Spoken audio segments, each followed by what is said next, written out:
어머님, 돌잔치는 저희끼리만 조용히 할게요. 회사 사람들도 많이 오고 친구들도 많이 오는데 솔직히 어머님이 오시면 좀 부담스러워요.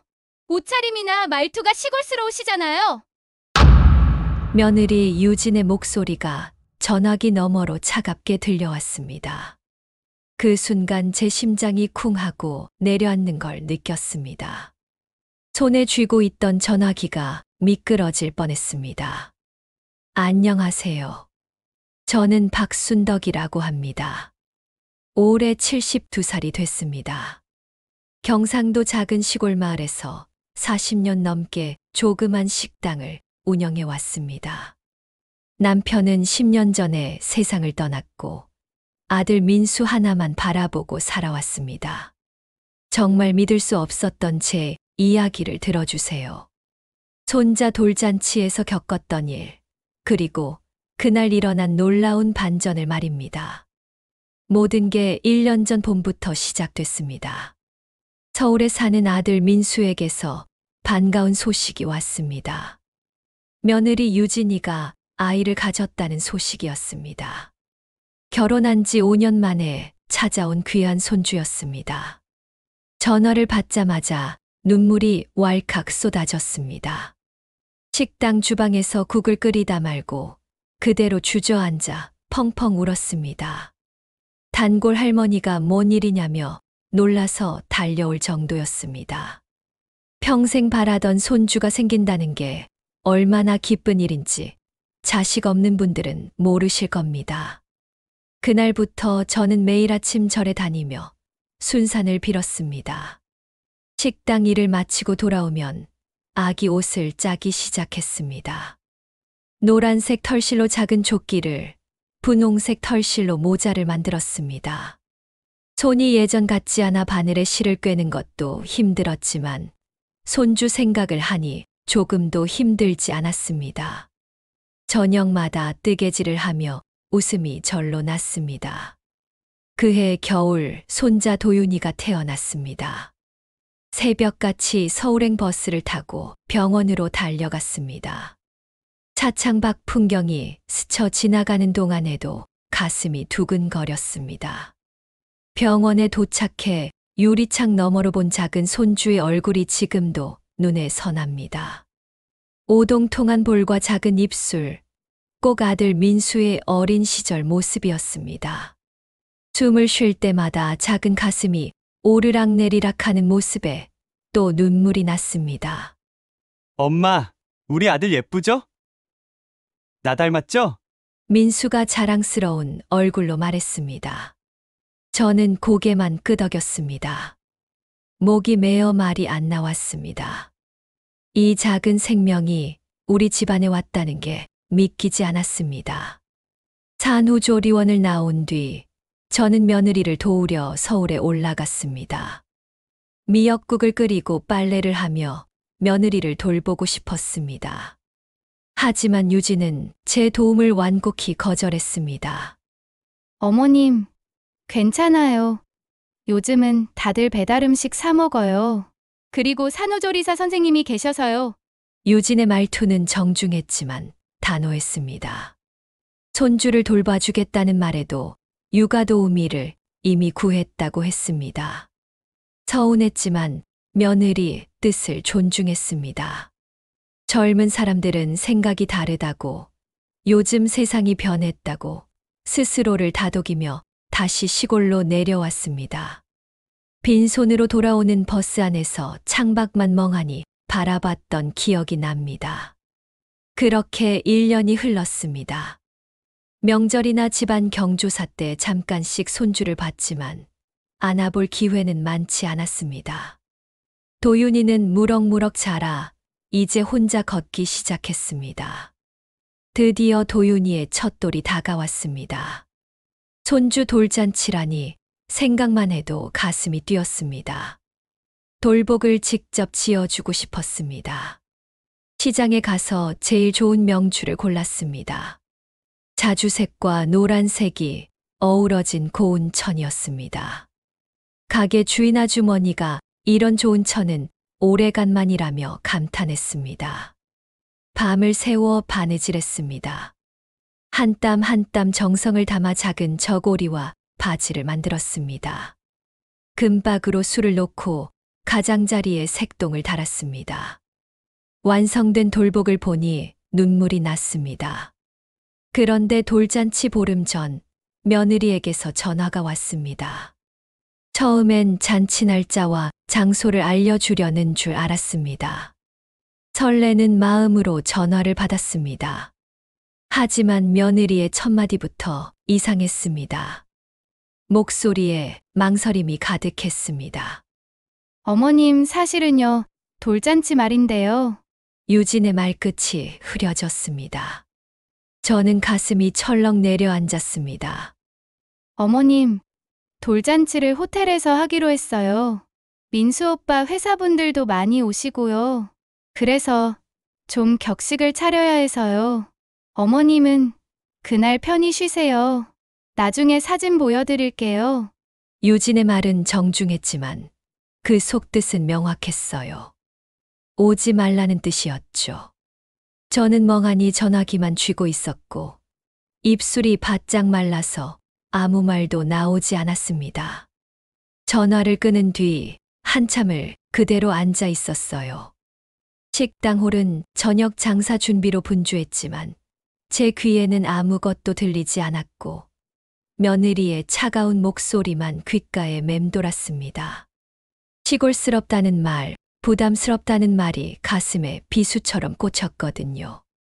사실 며느리 유진과의 관계는 처음부터 순탄하지 않았습니다. 5년 전 민수가 유진을 처음 데려왔을 때부터 미묘한 거리감이 느껴졌어요. 서울의 명문대를 나온 유진은 키도 크고 외모도 빼어났는데 옷차림도 깔끔하고 세련되어서 제 옆에 서면 왠지 제가 초라해 보이는 것 같았습니다. 제가 정성껏 차린 음식 앞에서도 스마트폰만 들여다보며 사진을 찍더군요. 어머니, 음식 정말 맛있어 보여요. 사진 좀 찍어도 될까요? 유진은 그렇게 말했지만 정작 음식은 거의 손도 대지 않았어요. 나물 반찬들을 보며 요즘은 샐러드를 더 많이 먹는다고 했고 제가 직접 담근 된장찌개도 짜다며 몇 숟가락만 뜨더니 그만 먹었습니다. 민수는 그런 유진을 보며 어색하게 웃기만 했죠. 결혼식 때는 더 힘들었습니다. 유진의 친정은 서울에 큰 웨딩홀을 고집했는데 저는 작은 예식장이라도 괜찮다고 했지만 아무도 제 의견을 묻지 않았어요. 결혼식 당일 저는 빌린 한복을 입고 갔고 유진의 어머니는 명품 드레스를 입고 계셨습니다. 하객석에 앉아 있는 동안 내내 주눅이 들었는데 제 옆자리 하객들이 신부 측과 신랑 측을 비교하며 수군거리는 소리가 귓전을 때렸거든요. 첫 명절은 정말 악몽 같았습니다. 제가 사흘밤을 새워 준비한 차례 음식을 보며 유진은 이렇게 말했어요. 어머니, 요즘은 다들 간편하게 해요. 이렇게까지 안 하셔도 된다니까요. 며느리 말투는 친절했지만 그 속에는 제 정성을 폄하하는 뜻이 담겨 있었습니다. 전통 방식을 고수하는 제가 시대에 뒤떨어진 사람처럼 느껴졌고 민수는 그런 상황에서도 아무 말 없이 밥만 먹었어요. 아이가 태어난 뒤로는 관계가 더욱 멀어졌습니다. 100일 때 제가 밤을 새워 손수 뜬 아기 옷을 가져갔더니 유진은 난감한 표정을 지었어요. 어머니 정성은 감사한데요. 요즘 아기들은 이런 옷 잘 안 입혀요. 피부에 자극이 될 수도 있고요. 저희는 유기농 면제품만 써야 해서요. 그날도 민수는 유진의 말에 고개만 끄덕였고 제가 가져간 옷은 결국 한 번도 입히지 않았을 겁니다. 집으로 돌아오는 버스 안에서 눈물이 났는데 창밖을 보며 참았지만 가슴 속 서러움은 쉽게 가라앉지 않았습니다. 손주를 보러 갈 때마다 유진의 집은 늘 깨끗했어요. 흰색 소파의 대리석 테이블, 벽에 걸린 비싼 그림들까지 보면 저는 신발을 벗을 때도 조심스러웠습니다. 혹시 양말에 구멍이라도 난 건 아닌지, 발에서 냄새가 나는 건 아닌지 걱정이 됐거든요. 제 존재 자체가 그 깨끗한 집에 어울리지 않는 것 같았습니다. 그럴 때마다 민수는 제 눈치를 살폈어요. 엄마 괜찮냐고 묻는 아들의 눈빛에는 미안함과 안쓰러움이 섞여 있었지만 며느리 앞에서는 감히 제 편을 들지 못했습니다. 결혼한 아들이란 게 원래 그런 건가 싶어서 이해하려고 애를 썼죠. 최근 몇 달 사이에는 연락이 더욱 뜸해졌습니다. 명절 인사 외에는 전화 한 통 없었고 손주 사진이라도 보고 싶어 문자를 보내면 한참 뒤에야 짧은 답장만 왔어요. 바쁘다는 말과 육아가 힘들다는 말뿐이었습니다. 그러던 중 돌잔치 초대조차 받지 못한 겁니다. 저는 식당 뒷곁에 나가 앉았어요. 작은 텃밭에 심어둔 상추가 바람에 흔들리고 있었고 하늘을 올려다보니 구름 한 점 없이 맑았습니다. 왜 이렇게 가슴만 답답한지 모르겠더군요. 정말 제가 그렇게 부끄러운 존재일까요? 손주 돌잔치에 할머니가 가는 게 그렇게 이상한 일일까요? 그날 밤은 잠을 이룰 수가 없었습니다. 천장만 멍하니 바라보며 며느리의 차가운 목소리가 귓가에 맴돌았고 새벽녘이 되어서야 겨우 눈을 붙일 수 있었습니다. 아침에 일어나 거울을 보니 눈두덩이 퉁퉁 부어 있었고 찬물로 얼굴을 씻으며 주름 가득한 제 모습을 한참 들여다봤습니다. 거친 손과 구부정한 어깨, 거울 속 제 모습이 낯설게 느껴졌어요. 식당 문을 열고 장사 준비를 하면서도 마음이 무겁기만 했습니다. 설거지를 하던 중 그만 접시를 떨어뜨려 와르르 깨지는 소리에 정신이 번쩍 들었죠. 단골 손님 김 사장님이 걱정스러운 얼굴로 물었습니다. 사장님, 요즘 안색이 안 좋으신데 무슨 일 있으세요? 괜찮다고 손사래를 쳤지만 이런 속사정을 누구에게 말할 수 있겠어요. 손주 돌잔치에 초대받지 못한 할머니라는 게 입 밖으로 꺼내기조차 창피했거든요. 점심 장사를 마치고 홀로 앉아 있는데 문득 손주 사진이라도 보고 싶다는 생각이 들었습니다. 민수나 유진에게 전화하기는 부담스러워서 며느리가 자주 한다던 인터넷 놀이소 통망 생각이 났어요. 젊은 사람들이 거기에 사진을 올린다고 들었거든요. 손님한테 배운 대로 어플을 열어 서툰 손가락으로 며느리 이름을 검색했습니다. 한참을 헤매면서 겨우 유진의 계정을 찾아냈고 화면에는 예쁜 사진들이 가득했어요. 도윤이 사진도 많이 올라와 있어서 귀여운 옷을 입고 웃고 있는 손주 모습에 저절로 미소가 지어졌습니다. 한 장 한 장 넘겨보며 손주가 얼마나 자랐는지 확인하던 중 며칠 전에 올라온 글을 발견하게 됐습니다. 도윤이가 케이크를 만지며 노는 사진 아래 이런 글귀가 적혀 있었어요. 우리 아기 드디어 돌맞이 준비 중. 시댁 간섭 없이 자유롭게 키우는 육아 최고. 스트레스 제로. 가슴이 철렁 내려앉았습니다.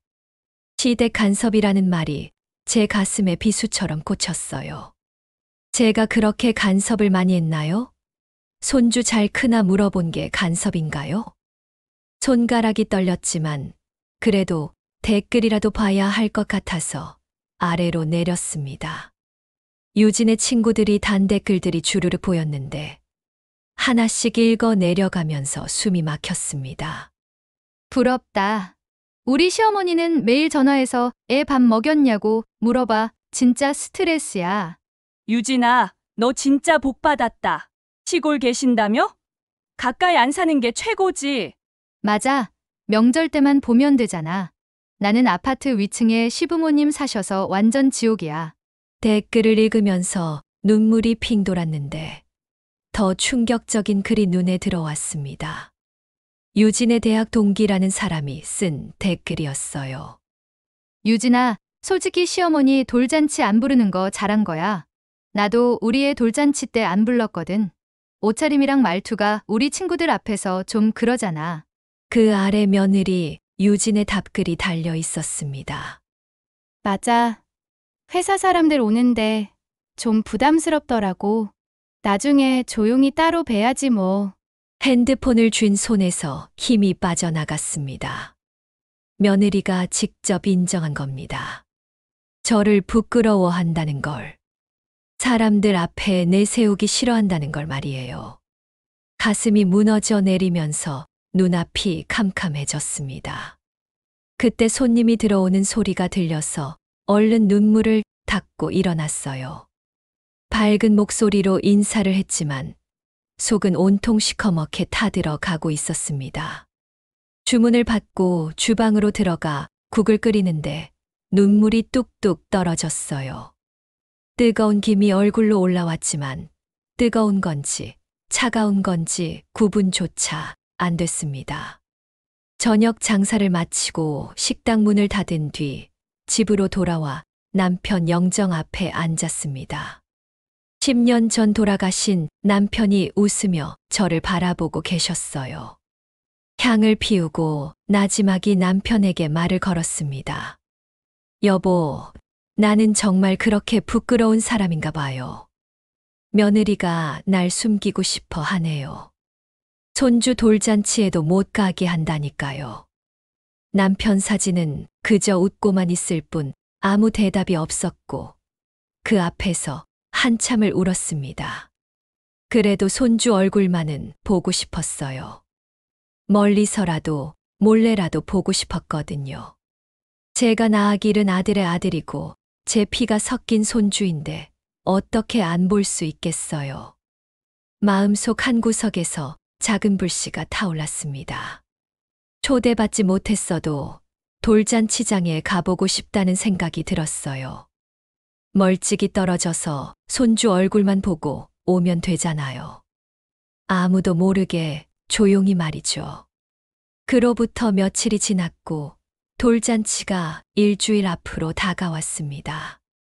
저는 마음을 정리하려고 애썼지만 손주 생각만 하면 가슴이 먹먹해졌어요. 장사를 하면서도 자꾸 손주 얼굴이 떠올랐고 밤에는 잠을 설치며 천장만 바라봤습니다. 그날 오후 식당 문을 열고 설거지를 하고 있는데 익숙한 차 소리가 들렸어요. 밖을 내다보니 민수의 차였습니다. 가슴이 두근거렸는데 아들이 평일에 시골까지 내려온 건 처음이었거든요. 민수가 차에서 내려 식당으로 들어왔고 얼굴에는 피곤한 기색이 역력했습니다. 엄마, 장사 중이세요? 응. 아직 손님은 없고 점심 장사 끝났어. 밥은 먹었니? 민수는 고개를 끄덕이며 구석 자리에 앉았습니다. 저는 물 한 잔을 따라주고 맞은편에 앉았어요. 아들 얼굴을 찬찬히 들여다보니 눈가에 피로가 쌓여 있었고 뭔가 말하기 힘든 표정을 짓고 있더군요. 한참을 침묵이 흘렀습니다. 민수는 물잔만 만지작거리며 말을 꺼내지 못했어요. 저도 먼저 말을 걸기가 어려워서 그냥 기다렸습니다. 시리개 초침 소리만 똑딱똑딱 들렸고 밖에서는 참새들이 지저귀는 소리가 들려왔어요. 엄마, 저 말씀드릴 게 있어서 왔어요. 민수가 조심스럽게 입을 열었습니다. 목소리에 힘이 없었고 제 눈을 제대로 쳐다보지도 못했어요. 뭔데? 무슨 일 있니? 도윤이 돌잔치 말인데요. 엄마, 그날 엄마는 집에서 편히 쉬시면 안 될까요? 유진이가 준비하느라 많이 힘들어하고 있어서요. 손님들도 많이 오고 해서 정신없을 것 같아요.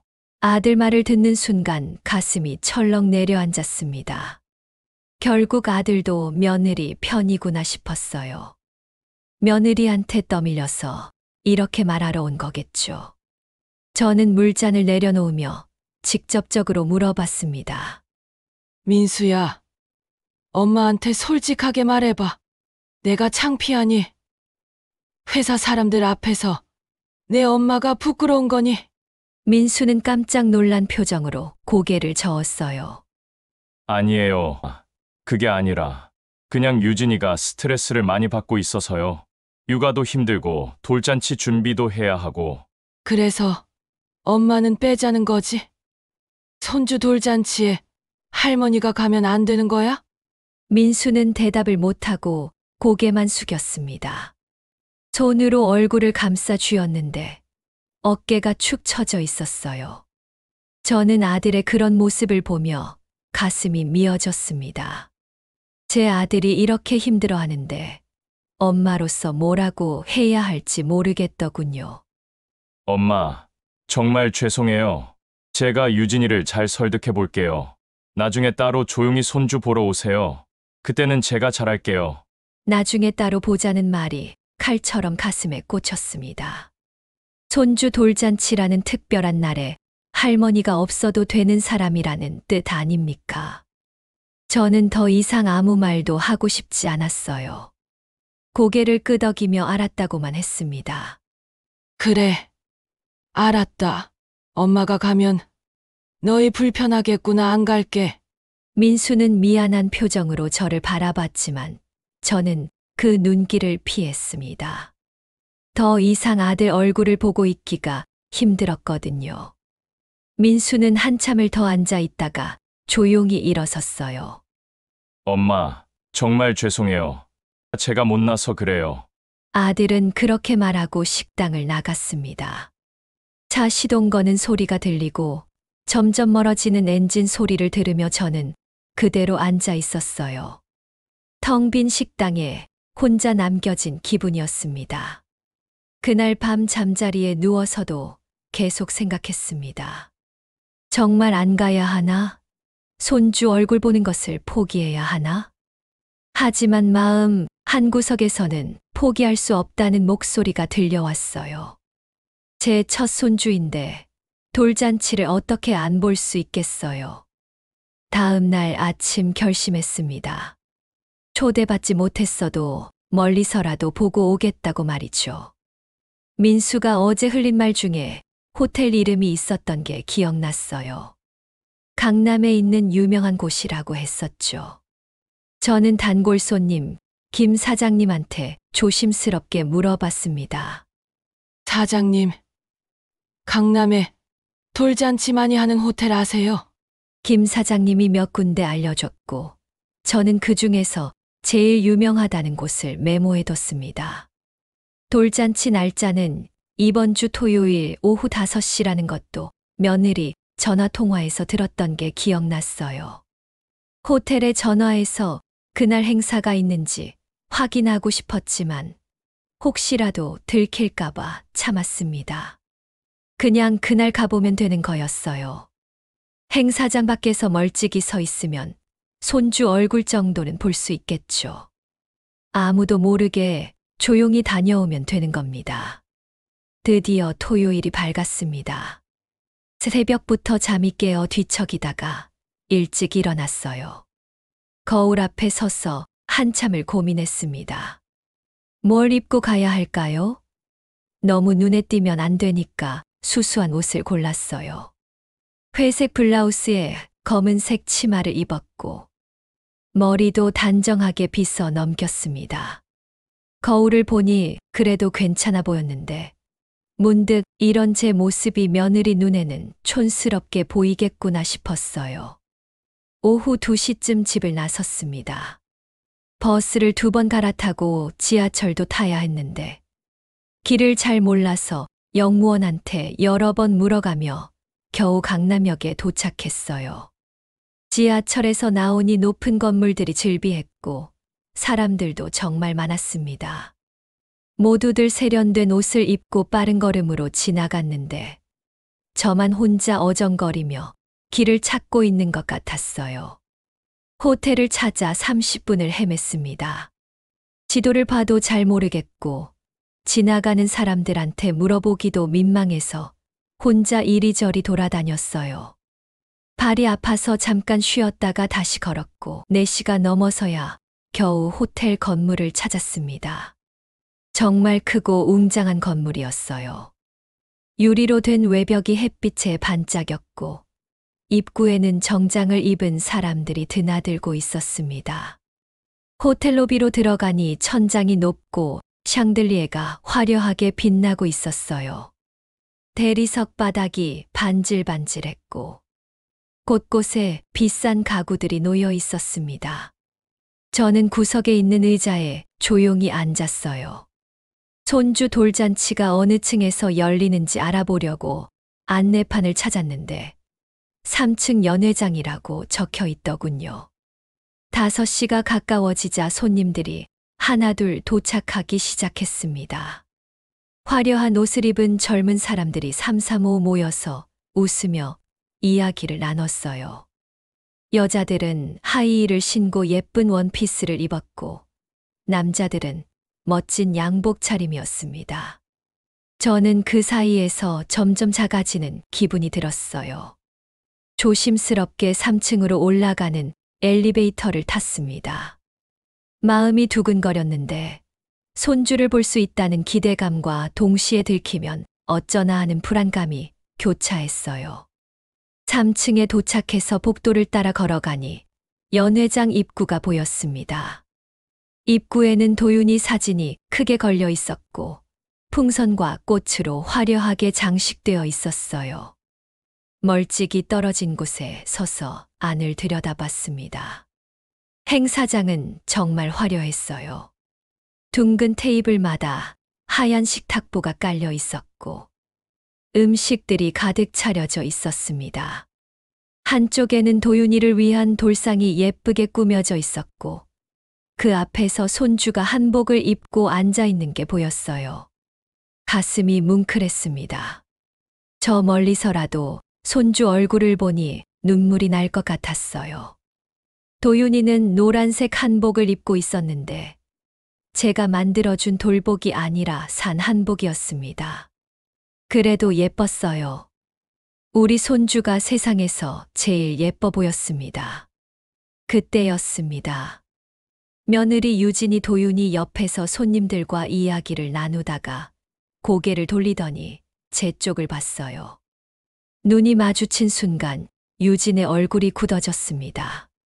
깜짝 놀란 표정으로 저를 쳐다보더니 황급히 민수에게 뭔가 말했어요.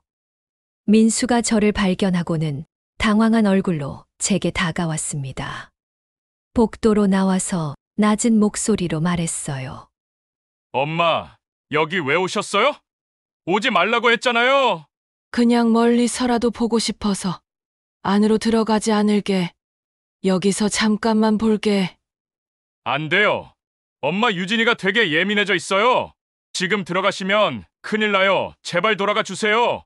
민수의 목소리에는 간절함이 묻어났습니다. 그 순간 유진이 밖으로 나왔어요. 얼굴에는 억지 웃음을 띠고 있었지만 눈빛은 차갑게 식어 있었습니다. 어머니, 약속하지 않았나요? 오늘은 저희끼리만 하기로 했잖아요. 손님들이 다 보는데 이러시면 곤란해요. 유진아, 나는 그냥 어머니, 제발 돌아가 주세요. 나중에 따로 연락드릴게요. 유진의 목소리는 낮았지만 단호했습니다. 주변에서 하객 몇 명이 저희 쪽을 쳐다보기 시작했어요. 수근거리는 소리가 들렸습니다. 저는 더 이상 그 자리에 있을 수가 없었어요. 고개를 숙이고 엘리베이터 쪽으로 걸어갔습니다. 등 뒤에서 민수가 뭔가 말하려는 소리가 들렸지만 돌아보지 않았어요. 로비까지 내려와 밖으로 나왔습니다. 호텔 앞 계단에 주저앉아 한참을 울었어요. 지나가는 사람들이 쳐다봤지만 신경 쓰지 않았습니다. 손주 얼굴 한번 제대로 못 보고 쫓겨나듯 나온 제 신세가 비참했어요. 한참을 울다가 정신을 차리고 버스 정류장으로 향했습니다. 다리에 힘이 없어서 비틀거렸고 눈물 때문에 앞이 제대로 보이지도 않았어요. 그냥 집으로 돌아가고 싶었습니다. 이 서울이라는 곳에서, 이 화려한 도시에서 저는 어울리지 않는 사람이었으니까요. 호텔 로비로 다시 들어가 화장실을 찾았습니다. 얼굴이라도 씻고 가야겠다 싶었어요. 거울을 보니 눈이 퉁퉁 부어 있었고 눈물 자국이 선명했습니다. 찬물로 얼굴을 씻으며 마음을 다잡으려 애썼는데 자꾸만 눈물이 났어요. 로비 구석에 있는 의자에 앉아 잠시 숨을 고르고 있었습니다. 집에 가려면 기운을 좀 차려야 했거든요. 그때였어요. 누군가 제 앞에 멈춰 서더니 조심스럽게 말을 걸었습니다. 혹시 박순덕 씨 아니신가요? 깜짝 놀라 고개를 들었어요. 50대 중반쯤 되어 보이는 남자분이 정장을 입고 서 계셨습니다. 머리는 희끗희끗했지만 인상이 좋아 보였고 눈빛이 따뜻했어요. 처음 보는 분 같은데 어떻게 제 이름을 아시는 걸까요? 네, 그런데 저를 어떻게... 아주머니 맞으시네요. 저예요, 강민호. 40년 전에 아주머니 식당에서 일했던 민호요. 기억 안 나세요? 순간 머릿속이 새하얘졌습니다. 강민호라는 이름이 어렴풋이 기억났어요. 40년 전, 제가 이제 막 식당을 시작했을 때 배고픈 청년 하나가 찾아왔었죠. 돈이 없다며 일이라도 시켜달라고 사정하던 그 청년. 저는 그 청년에게 밥을 주고 허드레시를 시키면서 몇 달간 재워주고 먹여줬던 기억이 났습니다. 그래, 민호. 민호가 맞니? 그때 그 청년이... 네, 맞아요. 제가 아주머니 은혜를 어떻게 잊겠어요. 그때 아주머니 아니었으면 저는 굶어 죽었을 거예요. 민호는 제 손을 덥석 잡았습니다. 눈가에 눈물이 맺혀 있었어요. 저는 어안이 벙벙해서 그저 그를 바라보기만 했습니다. 그런데 왜 여기서 우고 계세요? 무슨 일 있으세요? 망설였지만 결국 사실대로 말했습니다. 손주 돌잔치 이야기, 초대받지 못한 이야기, 멀리서라도 보려고 왔다가 쫓겨난 이야기를요. 말을 하는 동안 민호의 얼굴이 점점 굳어졌어요. 손주 돌잔치요. 혹시 3층 연회장에서 하는 돌잔치 말씀하시는 건가요? 응, 거기서 하는데... 넌 어떻게 알아? 그게 제가 지금 그 돌잔치에 초대받아서 가는 길이었어요. 저희 회사 직원 아들 돌잔치거든요. 부장 이름이 민수인데 민호의 말에 제 심장이 쿵 하고 내려앉았습니다. 설마 민수가 민호의 회사에 다닌다는 건가요? 그 민수가 내 아들이야. 예. 아드님이 저희 회사 직원이었다고요? 민호는 깜짝 놀란 표정으로 저를 바라봤습니다. 그리고는 분노로 얼굴이 붉어지더니 주먹을 불끈 쥐었어요. 이게 말이 됩니까? 손주 돌잔치에 어머니를 초대도 안 했다고요? 제가 당장 올라가서 똑똑히 말씀드리겠습니다. 아니야. 민호야, 괜찮아. 그냥 넘어가자. 아들한테 피해주고 싶지 않아. 안 됩니다. 이건 피해가 아니에요. 아줌마는 제 은인이십니다. 40년 전 아주머니가 저를 살려주셨어요. 밥도 주시고 재워주시고 심지어 대학 학비까지 보태주셨잖아요. 제가 오늘 여기까지 온 건 다 아주머니 덕분이에요. 민호는 제 손을 꼭 잡고 말했습니다. 아주머니, 저 이제 제법 성공했어요. 중견기업 회장이 됐습니다. 돈도 좀 벌었고요. 그동안 아주머니를 찾으려고 애썼는데 연락이 닿질 않았어요. 오늘 이렇게 만난 게 하늘의 뜻인가 봅니다. 제가 은혜를 꼭 갚을게요. 민호는 저를 부축해서 일으켰습니다. 그리고는 함께 3층으로 올라가자고 했어요. 저는 머뭇거렸지만 민호가 워낙 강하게 권해서 결국 따라 나섰습니다. 엘리베이터를 타고 3층에 도착했어요. 연회장 입구에서 민호는 제 팔을 조심스럽게 잡았습니다. 마치 귀빈을 모시듯이요. 그렇게 함께 연회장 안으로 들어갔습니다. 행사장 안은 여전히 시끌벅적했어요. 하객들이 음식을 먹으며 이야기를 나누고 있었고, 한쪽에서는 도윤이가 돌잡이를 하고 있었습니다. 저희가 들어가자 입구 쪽에 있던 사람들이 고개를 돌렸어요. 유진이 저를 보고는 얼굴이 하얗게 질렸습니다. 민수도 당황한 표정으로 일어났어요. 민호는 저를 앞자리로 안내하더니 마이크를 들었습니다. 여러분, 잠시 제 말씀 좀 들어주시겠습니까? 민호의 목소리가 연회장 안에 울려 퍼졌습니다. 웅성거리던 사람들이 조용해졌고 모두들 민호 쪽으로 고개를 돌렸어요.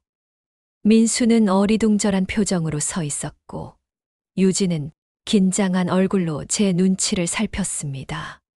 저는 민수가 다니는 회사의 회장 강민호라고 합니다.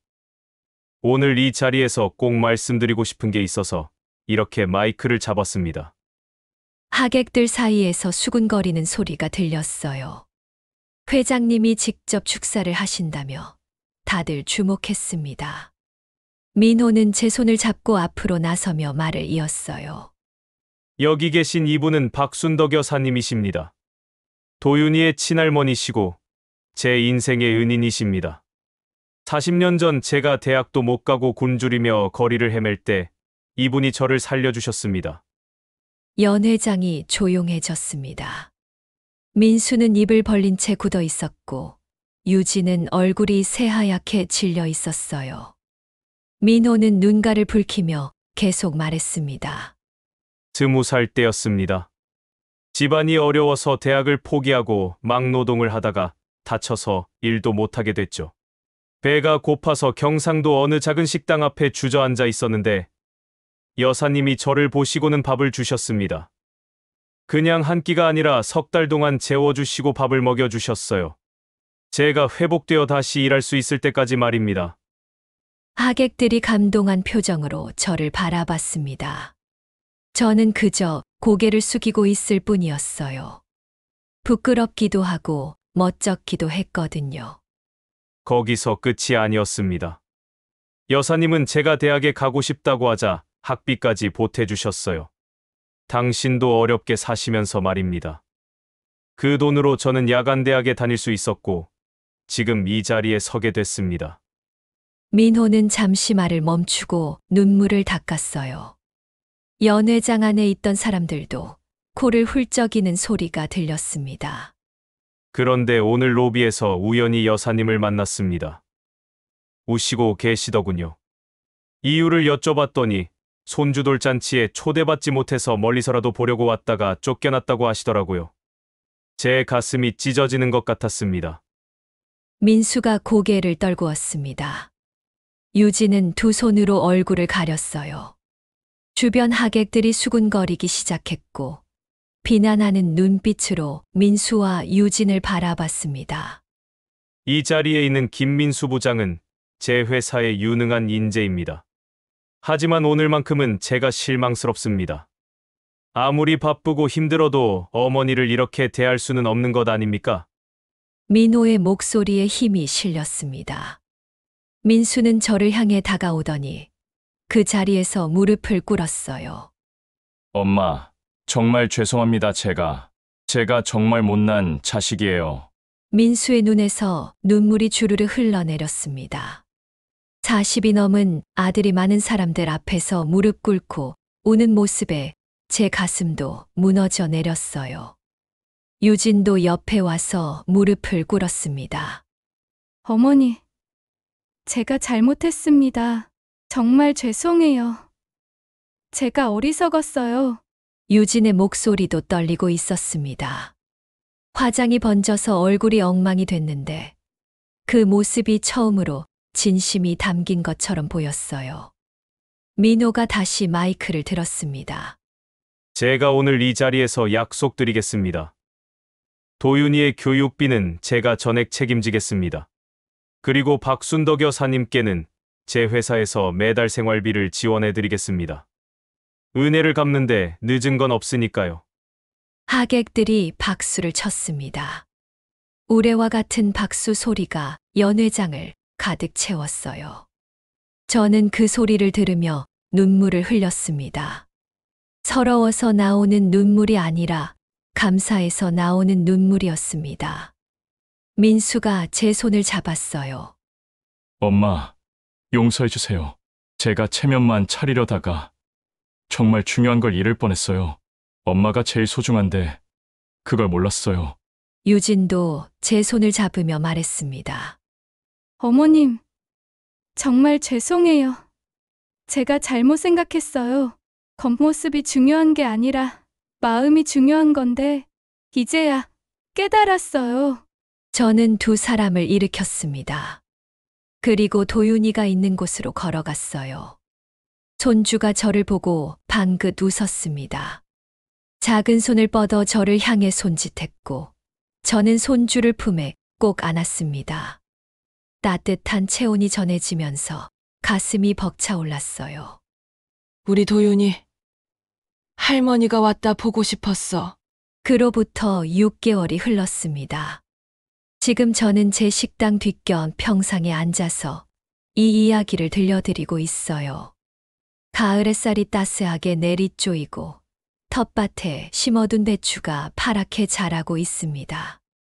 옆에는 도윤이가 뒤뚱뒤뚱 걸어다니며 놀고 있고요. 요즘은 주말마다 민수와 유진이 도윤이를 데리고 시골집에 내려옵니다. 처음 몇 번은 서먹했어요. 유진이가 어떻게 행동해야 할지 몰라서 어색해했고, 저도 며느리를 대하는 게 조심스러웠습니다. 하지만 시간이 지나면서 조금씩 마음의 벽이 허물어졌어요. 지난주에는 유진이 저한테 김장 담그는 법을 가르쳐 달라고 했습니다. 처음에는 귀를 의심했어요. 그 며느리가 김장을 배우겠다고 하다니 말이죠. 어머님, 제가 그동안 정말 잘못 생각했어요. 전통이나 손맛 같은 게 촌스러운 게 아니라 소중한 거더라고요. 도윤이한테도 물려주고 싶어요.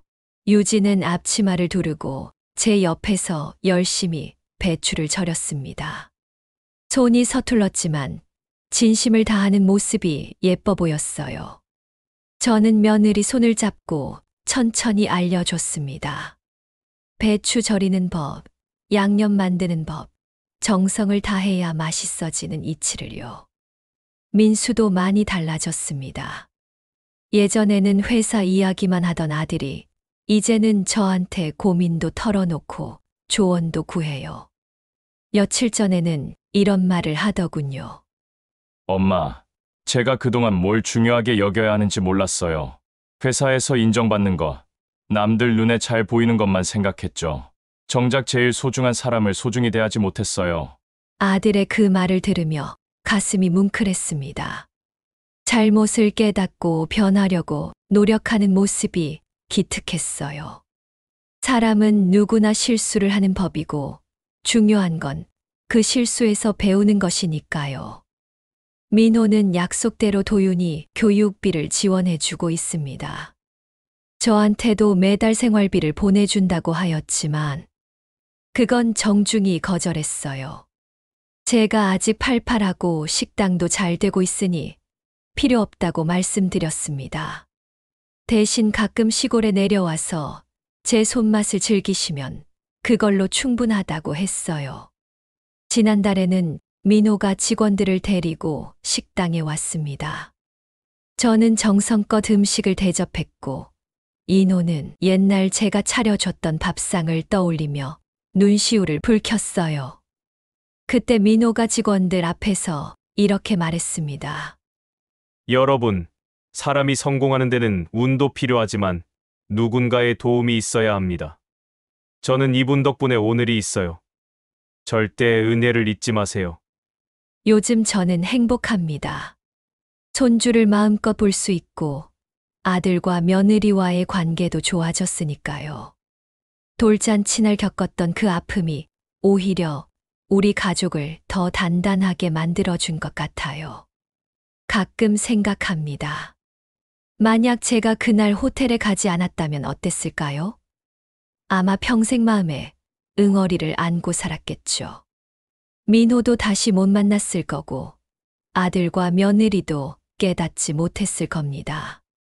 결국 모든 일에는 이유가 있는 것 같아요. 지금 이 이야기를 듣고 계신 여러분께 말씀드리고 싶습니다. 사람의 진짜 가치는 겉모습이나 학벌, 돈으로 결정되는 게 아니에요. 진심으로 누군가를 대하는 마음, 어려울 때 내민 손길, 그런 것들이 진짜 중요한 겁니다. 그리고 부모님을 부끄러워하지 마세요. 여러분이 있기까지 얼마나 많은 희생과 사랑이 있었는지 생각해 보세요. 촌스럽다고, 시대에 뒤떨어졌다고 무시하는 순간 여러분은 제일 소중한 것을 잃게 됩니다. 도윤이가 제 무릎에 올라와 안깁니다. 작은 손으로 제 주름진 얼굴을 만지며 웃어요. 이 아이가 자라서 저를 어떻게 기억할지 모르겠지만 할머니의 사랑만큼은 기억해 주길 바랍니다. 해가 저물어 갑니다.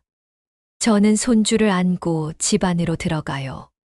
부엌에서는 며느리가 저녁 준비를 하고 있고 민수가 와서 함께 밥을 먹자고 합니다. 평범한 일상이지만 이보다 더 행복할 수가 없습니다. 여러분도 오늘 부모님께 전화 한 통 해보세요. 사랑한다고, 보고 싶다고 말해보세요.